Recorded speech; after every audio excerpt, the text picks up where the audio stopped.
Festival season की शुरुआत हो गई है और इस सीजन में सरकार की और कॉर्पोरेट्स की पैनी नजर है आप पर यानी कि कंज्यूमर्स पर। तभी तो सीजन की शुरुआत में ही सरकार ने जहां एक तरफ जीएसटी में काफी ज्यादा कटौती कर दी है, वहीं दूसरी तरफ कॉर्पोरेट्स भी अपने अपने प्रोडक्ट्स पर काफी ज्यादा हेवी डिस्काउंट्स देकर, काफी आकर्षक ऑफर्स देकर के आप लोगों को आकर्षित करने में लगे हुए हैं।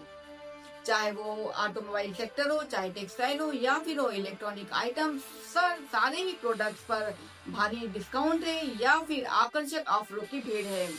ऐसे समय हम जिस प्रोडक्ट के बारे में आपको बताना चाह रहे हैं, वो प्रोडक्ट अगर इस दिवाली आप परचेज करते हैं तो न सिर्फ ये दिवाली बल्कि आने वाली काफी सारी दिवालियां भी आपकी जगमग हो जाएगी। जी हाँ, हम बात कर रहे हैं म्यूचुअल फंड की। भारत में म्यूचुअल फंड कंपनीज में भी काफी ज्यादा कंपटीशन हो गया है और इस कंपटीशन को देखते हुए और इस फेस्टिवल सीजन को देखते हुए इन कंपनीज ने काफी सारे आकर्षक ऑफर्स निकाले हैं सिर्फ आपके लिए।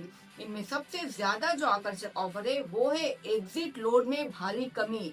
जी हाँ, इन म्यूचुअल फंड कंपनीज ने अपने अपने एग्जिट लोड में भारी कमी कर दी है। या फिर कई सारी ऐसी कंपनीज हैं जैसे जियो ब्लैक रॉक, जो कि भारत में अभी नई नई इंट्रोड्यूस हुई है। इन्होंने अपने एग्जिट लोड को पूरी तरह से शून्य कर दिया है। एग्जिट लोड का मतलब ये होता है कि अगर जब भी आप कोई म्यूचुअल फंड परचेज करते हैं, उस म्यूचुअल फंड का एक लॉक इन पीरियड होता है। उस लॉक इन पीरियड के पहले आप अपनी जमा की हुई राशि नहीं निकाल सकते और अगर निकालते हैं तो उसमें आपको कुछ चार्जेस देने होते हैं। तो अब इस चार्जेस को कई कंपनीज ने पूरी तरह से खत्म कर दिया है या काफी ज्यादा कम कर दिया है।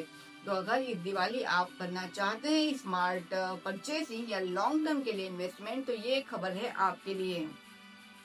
जानते हैं अब क्या रहा पूरे हफ्ते के बाजारों का हाल। शुरुआत करेंगे बड़ी खबर के साथ। इस हफ्ते भारत के आईपीओ बाजार ने एक शानदार रिकॉर्ड बनाया और वो रिकॉर्ड ये था कि इस हफ्ते एलजी इलेक्ट्रॉनिक्स नाम की एक कंपनी का आईपीओ भारतीय बाजारों में लॉन्च हुआ। 6 से 9 अक्टूबर तक ये आईपीओ ओपन रहा और इस दौरान इस आईपीओ ने अभी तक की सबसे ज्यादा रिकॉर्ड लेवल की एप्लीकेशन रिसीव करी।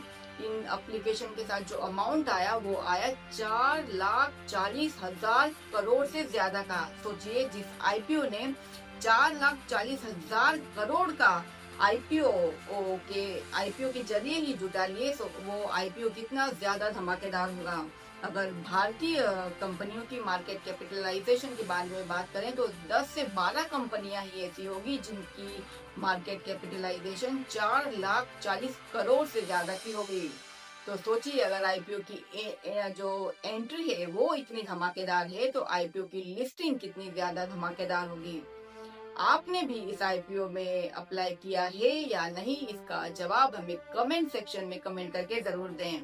चलते हैं दूसरी बड़ी खबर की तरफ। ये खबर आ रही है फार्मा सेक्टर की तरफ से। कुछ दिनों पहले ये खबर आई थी कि ट्रम्प गवर्नमेंट ने भारत की फार्मा कंपनियों के ऊपर 100% टैरिफ बढ़ा दिया है, लेकिन फिलहाल ये जो आदेश है ये कुछ समय के लिए पोस्टपोन कर दिया है। दरअसल ये जो टैरिफ लगाने के बाद ट्रम्प का अपने ही देश में काफी ज्यादा विरोध हो रहा था। इसी को देखते हुए फिलहाल ट्रम्प ने इस आदेश को कुछ समय के लिए पोस्टपोन कर दिया है।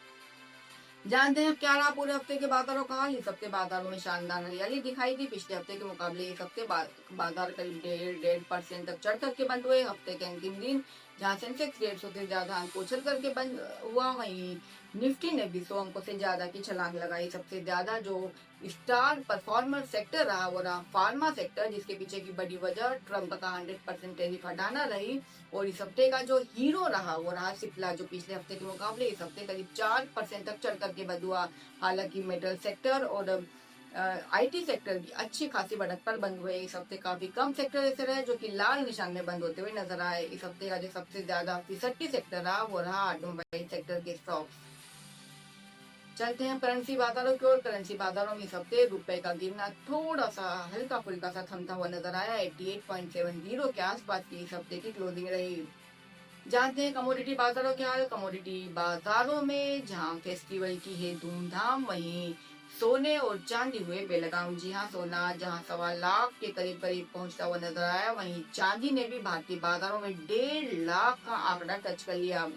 इसमें गौरतलब बात यह है कि विदेशी जो बाजारों में सोने और चांदी के ट्रेंड से ज्यादा तेज जो ट्रेंड है, ज्यादा जो बुलिश मूव है भारतीय बाजारों में फिलहाल दिखाई दे रही है। हालांकि इंटरनेशनल बाजारों में भी सोना पहली बार $40 का आंकड़ा टच करता हुआ नजर आया।